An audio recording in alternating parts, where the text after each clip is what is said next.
আসসালামু আলাইকুম ভাইয়া, আমার বাবা নেই, আমার আম্মুর ক্যান্সার চিকিৎসার জন্য সহযোগিতা করেন। তোমাকে একটা ভিডিওতে দেখলাম তুমি সাহায্য তুলতেছো মানুষের কাছে যে তোমার আম্মার ক্যান্সার হয়েছে, আসলে বিষয়টা কি বলো তো ভাই?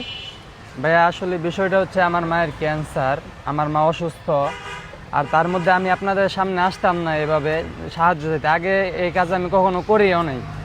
আমি এমন এক বিপদের মাধ্যমে পড়ছি যার ফলে আপনাদের সামনে আমাকে হাত পাততে হচ্ছে এখন। আর সেই কারণটা হচ্ছে ভাইয়া এই যে এই দুইজন, আমার মা বাবা কেউ নাই, যারা আমার জন্মদাতা পিতামাতা তারা দুজনে মারা গেছেন ছোটোবেলায়, যখন আমার বয়স 6 বছর।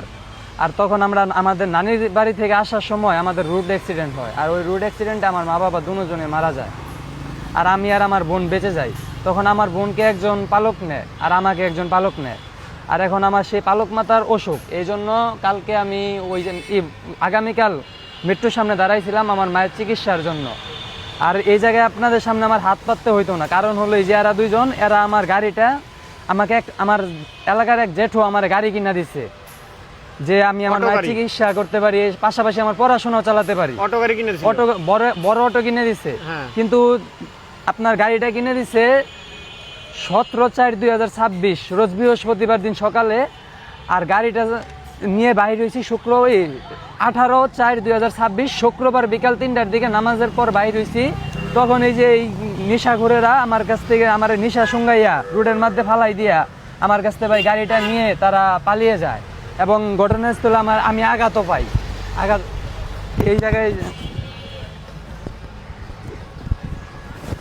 এই যে ভাই রাস্তার মধ্যে ফালাই দেওয়ার কারণে আমার সালমালও জায়গা।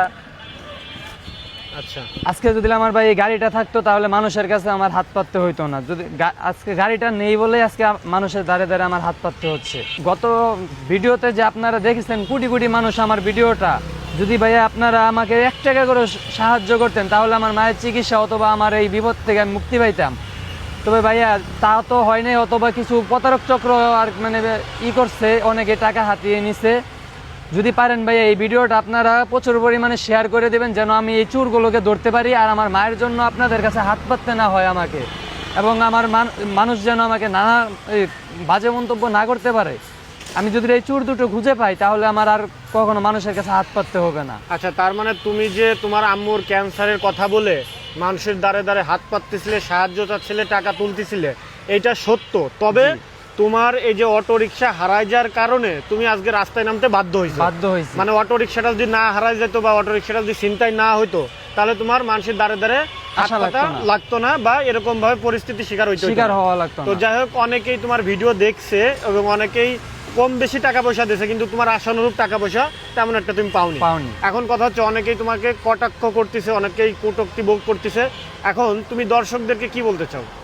দর্শকদেরকে শুধু একটা কথাই বলতে চাই, আপনারা যদি না পারেন আমার মার জন্য সাহায্য করতে, তবে এই ভিডিওটা শেয়ার করে দেবেন প্রচুর পরিমাণে, যেন আমি এই দুটো চোরকে ধরতে পারি এবং আমি আমার গাড়িটা ফেরত পেতে পারি। কারণ এই গাড়িটা ফেরত না পাওয়াতে আমার উপরে 2 লক্ষ টাকা জরিমানার হয়েছে। গাড়িটা চুরি হওয়ায়, গাড়িটা কিনে দিয়েছিল 2,60,000 টাকা দিয়ে। একটা দিনও গাড়িটা আমি চালাতে পারিনি, প্রথম দিনে গাড়িটা আমার চুরি হয়ে যায়, আর এই জন্য আমার উপরে 2 লক্ষ টাকা জরিমানা করা হয়েছে। এখন এদিকে আমার মা অসুস্থ, এদিকে আবার 2 লক্ষ টাকা ঋণের প্যারা। আমি এখন কি করব? এই অল্প বয়সে আমি কিছু বুঝতে পারতেছি না।